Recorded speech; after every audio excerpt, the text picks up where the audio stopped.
रोज तारीफ करना भी चाहिए, क्योंकि मैं हमेशा अक्सर ये लाइन बोलता हूँ कि हमारा अच्छा स्वास्थ्य मंजिल नहीं है।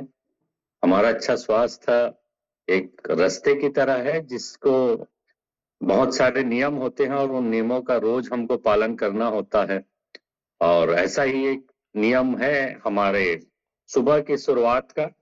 सुबह की शुरुआत अगर योग और प्राणायाम से हो जाए तो उससे बढ़िया बात कोई हो नहीं सकती। और हमारा जो उद्देश्य है अच्छे स्वास्थ्य के लिए आ, सब चीज के बारे में सही जानकारी देना। असल में बहुत सारी चीजों के बारे में बहुत सारी भ्रांतियां फैली होती है, या लोगों को अनजाने में ही बहुत सारी चीजें सही लगती हैं जो कि होती गलत हैं। योग के बारे में भी बहुत सारी गलत फहमियां रहती हैं। लोगों को लगता है कि हम सही योग कर रहे हैं या सही प्राणायाम कर रहे हैं।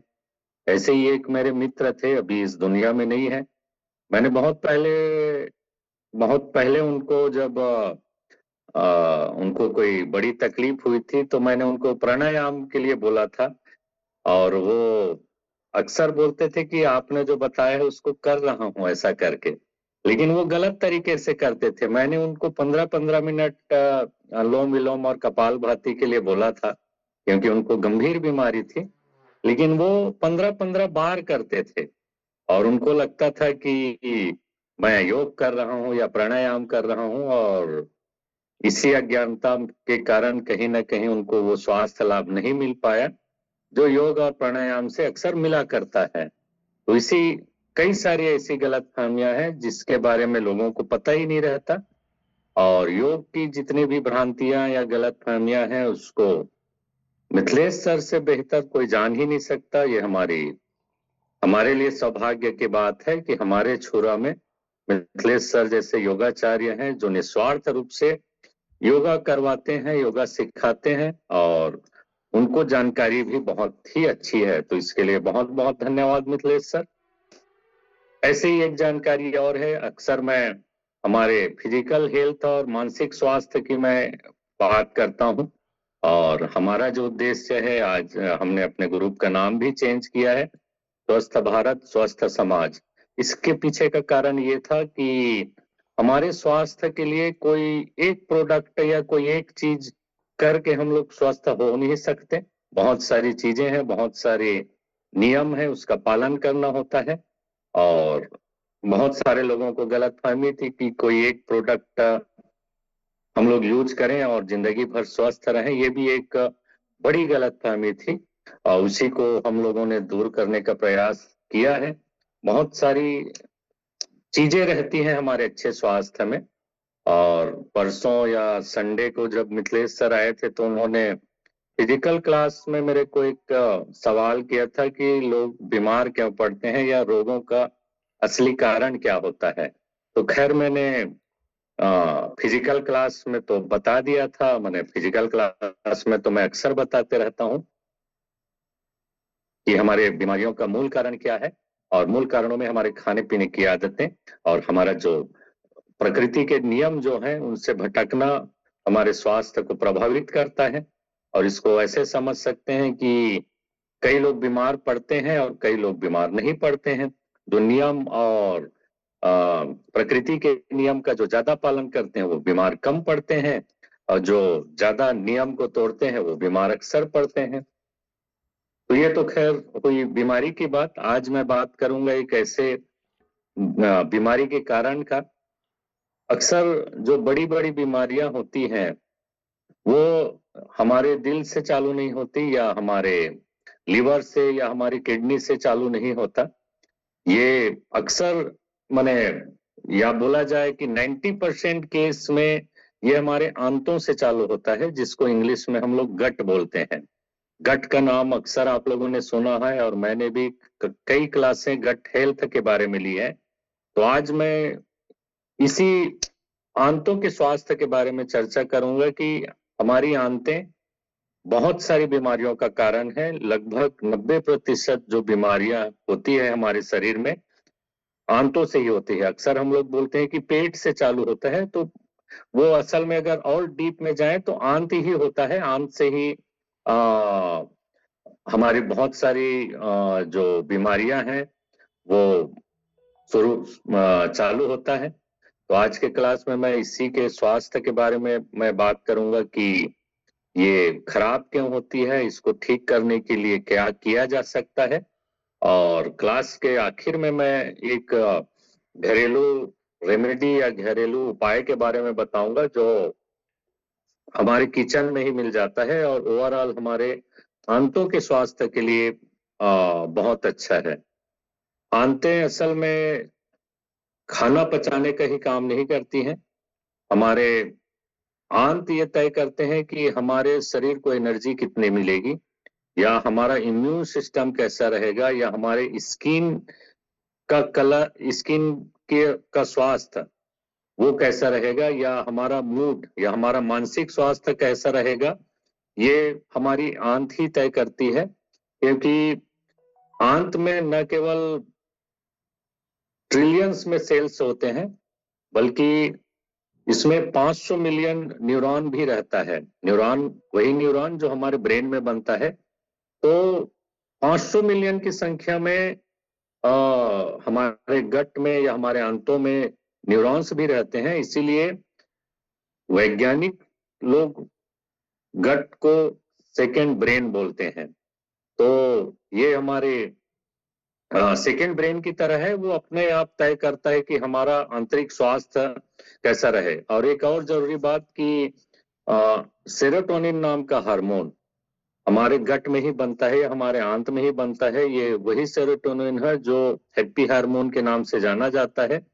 इसका काम न केवल हमारे शरीर को हैप्पी हार्मोन प्रदान करना होता है, बल्कि यही हैप्पी हार्मोन बाद में मेलाटोनिन में परिवर्तित होता है, जो हमारे नींद के हार्मोन के लिए जरूरी है। तो अगर आपका आंत ठीक नहीं रहेगा तो मान के चलिए कि आपके मूड में भी फर्क पड़ेगा और आपके नींद में भी फर्क पड़ेगा। आप लोगों ने अक्सर ये देखा होगा कि जब हमारा पेट खराब रहता है तो हम चिड़चिड़े भी हो जाते हैं और हमारे नींद में भी प्रॉब्लम हो जाती है। तो सबसे पहले जानते हैं कि ये खराब क्यों होता है। हमारा जो आंतों का स्वास्थ्य है, या हमारे आंतों में घर के खाने से ऐसा क्या प्रॉब्लम हो जाता है, किस कारण से खराब होता है। 5 कारण मैं बता रहा हूं, उसके बाद उसके निवारण के बारे में भी बात करेंगे। असल में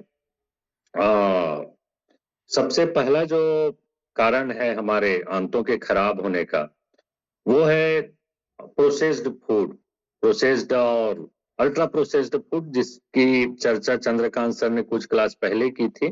जो पैकेट बंद फूड है उसको प्रोसेस्ड फूड कहा जाता है।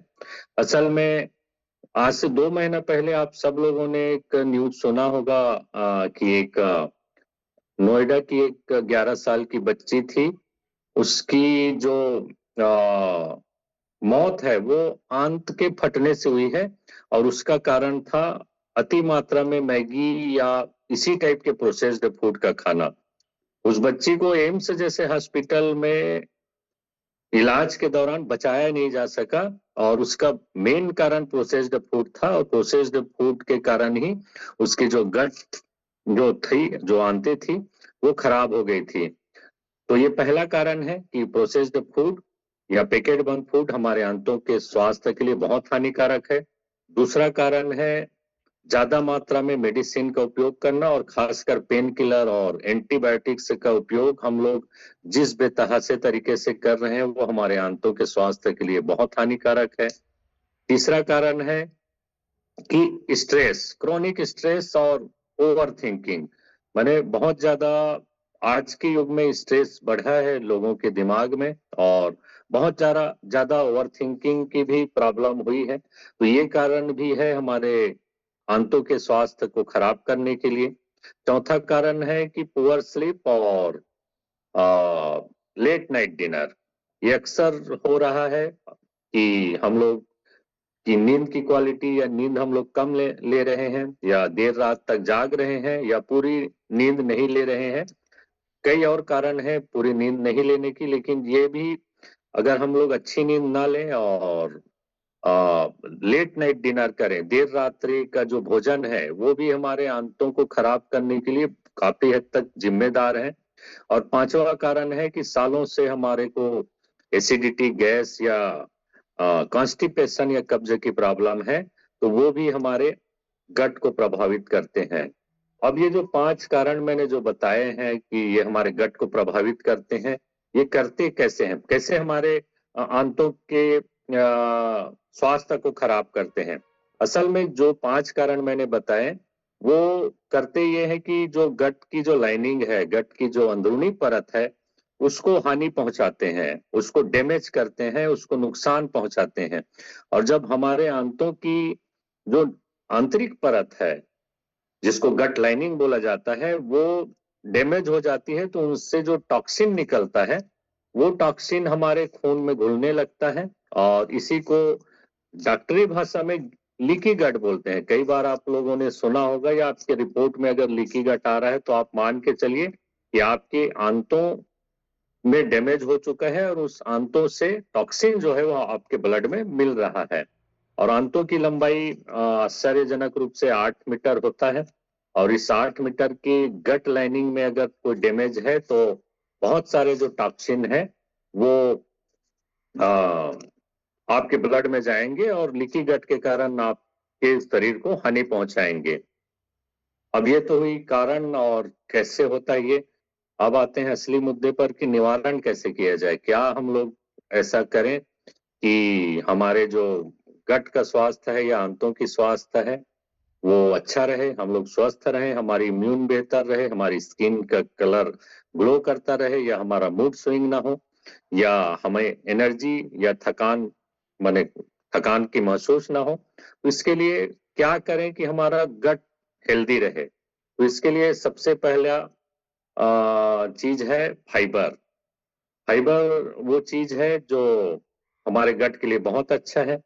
असल में कई लोग मुझसे पूछते हैं कि हम लोग खाना तो कम खाते हैं। एक मेरा दोस्त है वो बोलता है कि मैं 2 से 3 रोटी ही खाता हूँ, उसके बावजूद भी मुझे कब्ज, एसिडिटी और गैस की प्रॉब्लम रहती है। और मैंने सुना है कि ज्यादा खाने से ये सब चीजें होती हैं। तो असल में मैंने उसको पूछा कि आप खाते क्या हैं, तो उन्होंने बोला कि वही जो सब खाते हैं, दाल चावल रोटी सब्जी। अब सुनने में तो ये नॉर्मल लगता है कि दाल चावल रोटी सब्जी तो हम लोग सब खाते हैं, लेकिन प्रॉब्लम यही है कि हम लोग दाल चावल रोटी सब्जी तो खाते ही हैं, लेकिन फाइबर नहीं खाते हैं। फाइबर ही वो चीज है जो हमारे आ, गट को माने स्वस्थ रखते हैं। और इसके पीछे का कारण है कि हमारे शरीर में जो उपस्थित जो बैक्टीरिया हैं, जो गुड बैक्टीरिया और बैड बैक्टीरिया हैं, उनका बैलेंस रखना बहुत जरूरी होता है। और जो फाइबर है वो हमारे जो गुड बैक्टीरिया है, हमारे जो आंतों में उपस्थित जो हमारे आंतों के स्वास्थ्य के लिए जो जिम्मेदार हैं, जो अच्छे बैक्टीरिया हैं, उनको खाने की जरूरत पड़ती है और उनका खाना होता है फाइबर। फाइबर हमारे गुड बैक्टीरिया का खाना होता है।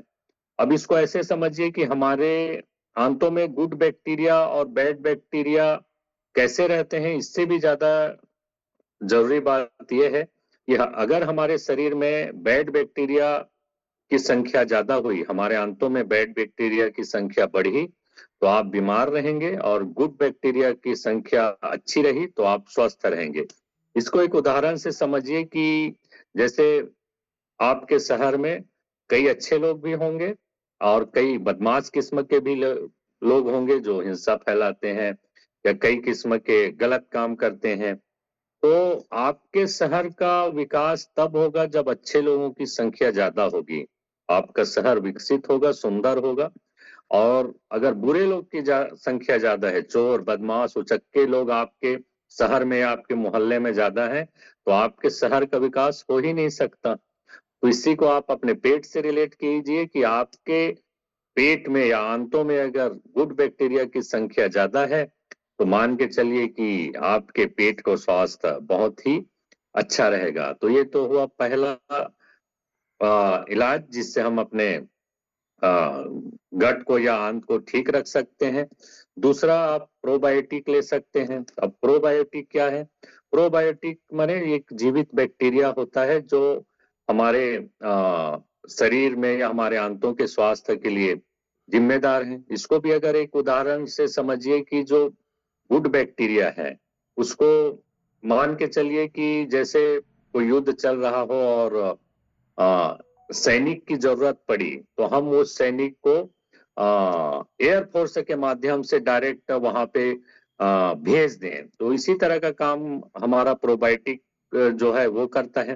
प्रोबायोटिक खाने में मान के चलिए कि दही, छाछ, कांजी पानी या इडली, ढोकला या डोसा जैसे जितने भी फर्मेंटेड खाने हैं वो असल में प्रोबायोटिक का काम करते हैं। जीवित बैक्टीरिया है जो हमारे शरीर के या हमारे आंतों के अच्छे स्वास्थ्य के लिए जिम्मेदार है। दही में अच्छा बैक्टीरिया रहता है, छाछ में अच्छा रहता है। फर्मेंटेड खाने जैसे हम लोग इडली, डोसा या ढोकला जैसे जो खाने या नाश्ते में जो खाते हैं उसमें भी अच्छी मात्रा में प्रोबायोटिक्स या अच्छे बैक्टीरिया